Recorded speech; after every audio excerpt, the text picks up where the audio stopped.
के साहित्यकारों के वो हमेशा आदर्श बने रहे, बड़े भाई बने रहे, गुरु बने रहे। और यहाँ विभिन्न किस्म की साहित्यिक समितियां हैं भिलाई में, सबसे उनका रिश्ता था। ये देखिए जानता है कि वो अपने जीवन संघर्ष को बताना चाहते थे और काव्य पाठ करना चाहते थे। तो हम लोगों ने कुछ समय पहले ही उनका काव्य पाठ आयोजित किया था।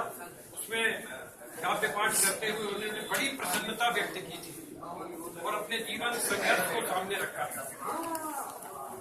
दूसरी बात, मैं एक दावे के साथ कहता हूं, जब तक ये छत्तीसगढ़ रहेगा, छत्तीसगढ़ की भाषा रहेगी, तब तक पाठक जी का नाम रहेगा।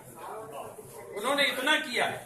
और मैं वो शख्स हूं जो 60 साल पहले विद्यार्थी था राजीव में, तब पाठक जी सहकारिता विभाग में अधिकारी कर्मचारी बनकर के वहां आए थे जब मैं पढ़ता था। और पढ़ते हुए पाठक जी को पहली बार राजीव में देखा था, पहली नियुक्ति थी उनकी। और इन्होंने वहां रह करके सहकारिता विभाग में जो भी काम किया, उसके साथ साथ कवि थे। इनका काव्य पाठ वहीं मैंने पहली बार सुना और अनेक लोगों को साहित्य के करीब लाने का कार्य पाठक जी ने किया। वो नाम मुझे याद है जो बाद में बहुत अच्छे कवि बने। उसमें एक थे छबीलाल अशांत, जो प्रधान पाठक होकर सेवानिवृत्त हुए, अब दुनिया में नहीं है। दूसरे हैं विशाल राही, जो अब तक बहुत अच्छे कवि हैं। तीसरे हैं कोंदाराम पंसारी, उन्होंने लिखना शुरू किया। और एक थे गुनेश्वर साहू। ये 4 नाम इसलिए बता रहा हूं, 2 तो बहुत अच्छे कवि बने छत्तीसगढ़ के स्थापित। वो लिखते थे, पाठक जी के सानिध्य से ज्यादा अच्छा लिखने लगे। और 2 और नाम बता रहा हूं जो अनगढ़ लिखते थे लेकिन बाद में अच्छे कवि बने। मैं छात्र था, सिर्फ सुनता था पाठक जी को, गोरे चिट्टे पाठक जी को देखता था, छत्तीसगढ़ी में बात करते हुए देखता था और लोग इनके साथ में लगे रहते थे। ये दृश्य राजीव का है। बाद में वो भिलाई इस्पात संयंत्र में आए, छत्तीसगढ़ केसरी निकाले, जैसा कि अभी आपको नेमो जी ने बताया। और जहां भी रहे, कल्याण कॉलेज में रहे, संघर्ष उनका प्रमुख स्वर था। इसके लिए उनकी आलोचना भी होती थी और होना चाहिए आलोचना। उनके मन में जो था वो करते रहे और उनके पास संस्मरणों का खजाना था। आज पूरे छत्तीसगढ़, 2.5 करोड़ से अधिक की आबादी के छत्तीसगढ़ में कोई जीवित व्यक्ति थे जिन्होंने नेपाली जी के साथ काव्य पाठ किया था, तो वो पाठक जी थे। अनेक ऐसे लोग हैं जिनके साथ पाठक जी ने काव्य पाठ किया था।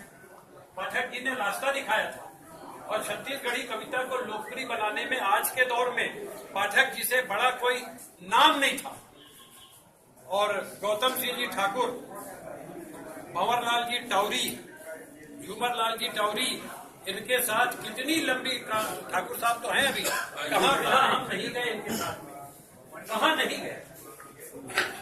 पूरी गाड़ी में सारी व्यवस्था रहती थी और ये जोड़ करके लोगों को ले जाते। पाठक जी जा रहे हैं, ये पहला प्रलोभन देते थे कि पाठक जी भी जाते, ताकि पाठक जी के साथ नाम से 4 आदमी और चले गाड़ी में बैठ कर। और उस गाड़ी में बैठ के कहाँ हम नहीं गए। वो अविस्मरणीय दिन थे। इसलिए पाठक जी को भुला देना आसान नहीं है।